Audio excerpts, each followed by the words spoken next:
2024년 교육은 무엇이 어떻게 달라질까요? 새롭게 한 해가 시작되면서 올해부터 달라지는 교육은 어떤 건지, 그 교육에 맞춰서 어떤 준비를 해야 될지 궁금하실 텐데요. 2024년 교육과정 어떻게 달라지는지 교육의 흐름의 변화를 알아보겠습니다. 2024년은 뭐니 해도 새로운 교육과정이 도입됩니다. 교육과정이라는 게 뭐예요? 궁금하실 수 있는데요. 교육과정이라는 것은 학교 전반에 걸쳐서 교육을 어떻게 진행할지를 정하는 겁니다. 지금까지는 2015년에 개정된 교육과정을 따라서 교육을 했다면 내년부터 2022년 교육과정이 새롭게 적용됩니다. 모든 학년에 다 적용되는 건 아니고요. 2024년에는 초등 1, 2학년에 적용이 됩니다. 초등 1, 2학년을 기점으로 시작해서 중등, 고등까지 새로운 교육과정을 적용해서 교육을 할 텐데요. 2022년 교육과정 무엇이 달라졌을까요?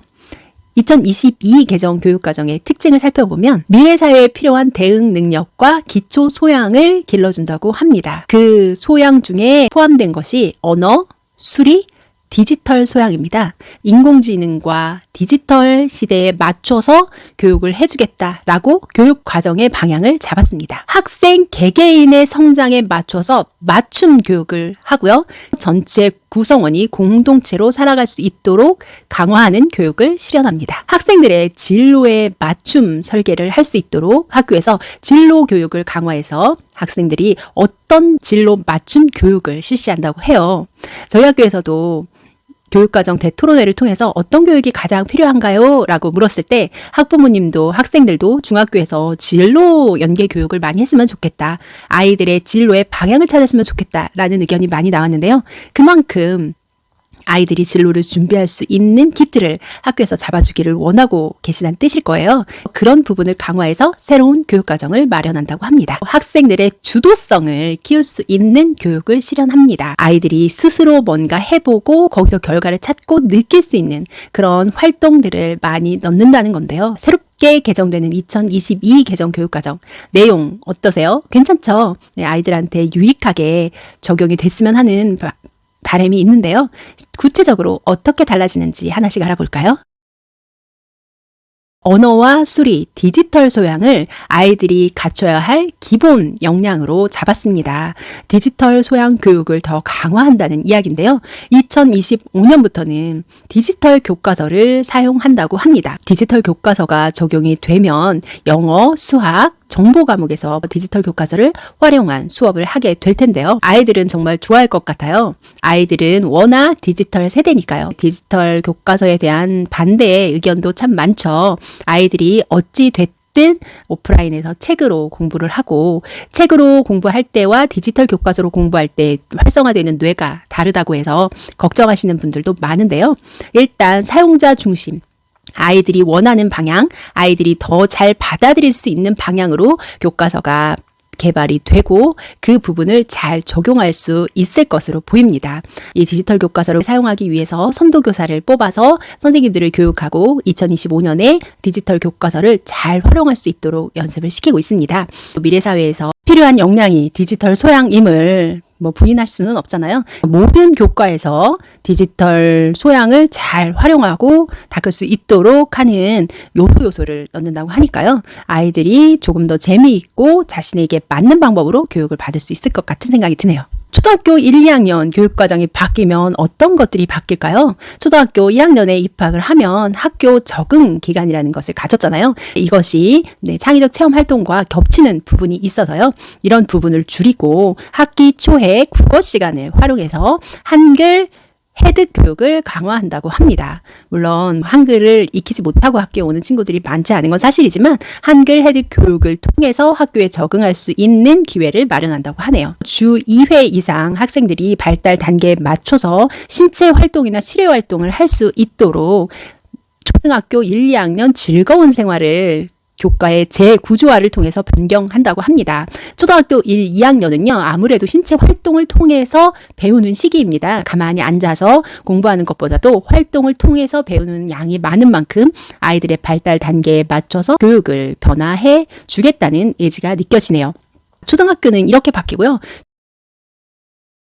중학교는 어떻게 바뀔까요? 중학교에 입학하면 자유학년제라는 것을 운영을 했었는데요. 이제 그 부분이 자유학기제로 축소됩니다. 중학교 1학년 1학기 혹은 2학기에 이 시간이라는 시간 동안 자신의 진로를 탐색할 수 있는 자유학기제 활동을 하게 되고요. 그것뿐만 아니라 3학년 2학기에도 진로 연계 활동이라는 것이 생깁니다. 초등학교 6학년, 중학교 3학년, 고등학교 3학년에 2학기를 활용해서 진로 연계 학기를 운영하는 것이 또 하나의 특징입니다. 예를 들어 지금의 1학년 같은 경우는 1년 동안 자유학기제 활동을 통해서 진로 연계 수업을 1년 동안 진행을 했잖아요. 그래서 그 아이들이 3학년이 되는 시기, 2024년에 중학교 1학년이 3학년이 될 때 진로 연계 학기를 맞이하게 됩니다. 지금 2024년에 중학교 1학년이 되는 아이들부터 적용이 되는 거죠. 초등학교 6학년과 고3도요. 그 새로운 교육과정이 적용되는 시점부터 진로 연계 학기가 운영이 됩니다. 이 학기를 통해서 학교 급이 변하는 것을 준비하는 과정으로 삼는 것이 바로 진로 연계 학기입니다. 초등학교 6학년의 경우는 중학교에 가면 무엇이 달라지는지 배우고요. 어떻게 공부하는지 학습법과 달라진 것들을 준비를 하고요. 중학교 3학년 같은 경우는 고등학교에서 어떤 수업을 받는지 그리고 고교학점제를 준비하게 됩니다. 고3 같은 경우에는 대학에서 받을 수 있는 수업에 대한 준비와 태도, 진로에 대한 부분들을 집중적으로 이수하게 되는 그런 과정입니다. 2022 개정 교육 과정에서는 고교 학점제를 준비하고 있죠. 고교 학점제라는 것은 대학처럼 고등학교에서도 정해진 수업을 다 이수해야지만 졸업을 할 수 있는 것을 말합니다. 필수 이수 학점을 이수를 해야지만 고등학교를 졸업할 수 있는 건데요. 그 과정에서 자신에게 맞는 진로 과목을 선택해서 대학교에 가기 전에 조금 더 집중적으로 진로에 대해서 준비할 수 있는 시간을 갖는 겁니다. 진로 연계 학기나 고교 학점제가 곧 시행이 될 텐데 이 두 가지가 의미하는 것이 무엇일까요?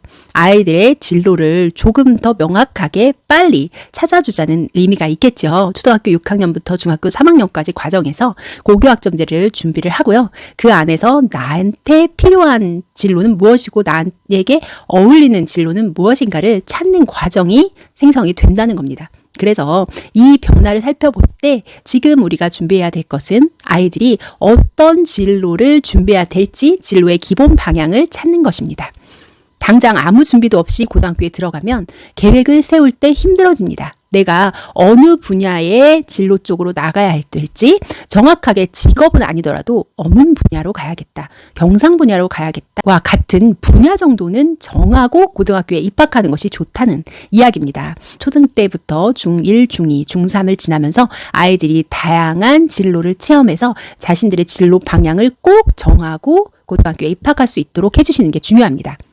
필수 이수 과목을 선택하고 수업을 듣고 이것보다 가장 중요한 것은 진로의 방향입니다. 그래서 어떤 방향으로 아이가 나아갈지를 알아야 진로에 맞는 학점을 이수하고 그 과목들을 선택해서 받을 수 있으니까요. 그런 부분들을 반드시 준비하고 고등학교 때까지 그 준비를 꼭 마치고 가야 한다는 것을 의미합니다. 그 진로가 평생 이어지지 않을 가능성도 있지만요. 이 아이의 재능과 취미와 흥미 이 부분들이 어디에 있는지를 살펴서 그 부분들을 아이와 논의하실 필요가 있다는 결론이 되겠지요.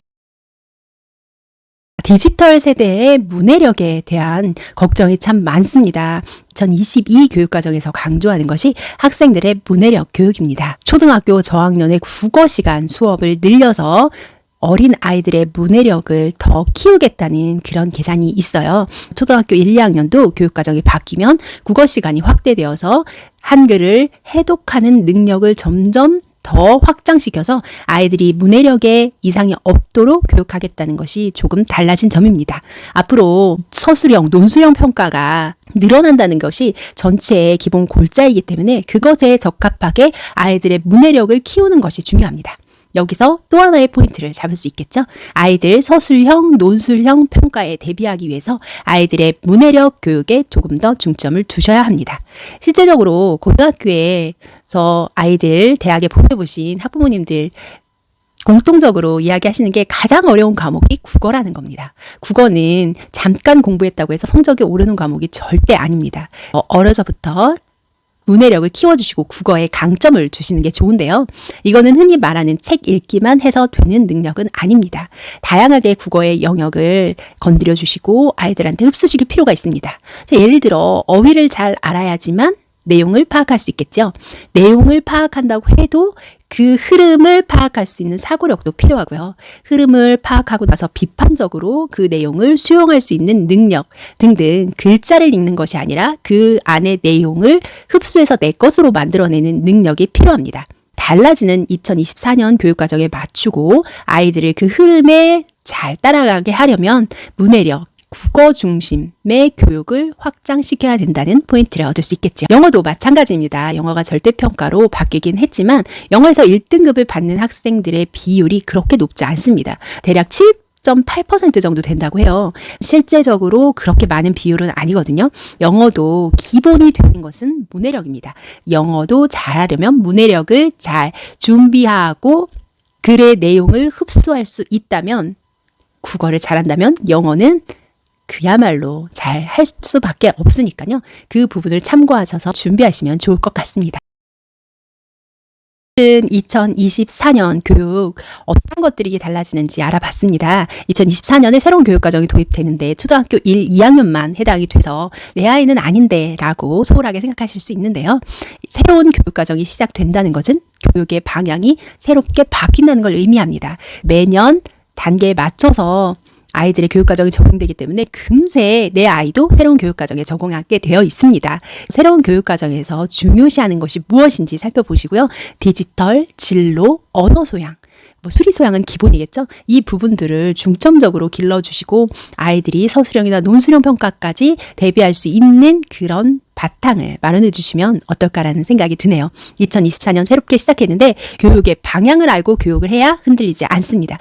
교육이 어떻게 변화하고 있고 어떤 방향으로 가는지 귀를 기울이시고 관심을 가지셔야 됩니다. 그래야지만 아이한테 그 방향에 맞게끔 교육을 할 수 있으니까요. 계속해서 2024년에도 저와 함께 교육의 방향과 중학교에 대한 이야기들 나눠보면서 계속 관심을 가지시면 좋겠네요. 오늘은 2024년 새로운 교육과정 방향에 대한 이야기였습니다. 2024년에도 좋은 정보로 자주 찾아뵐게요. 중학탐구 생활입니다.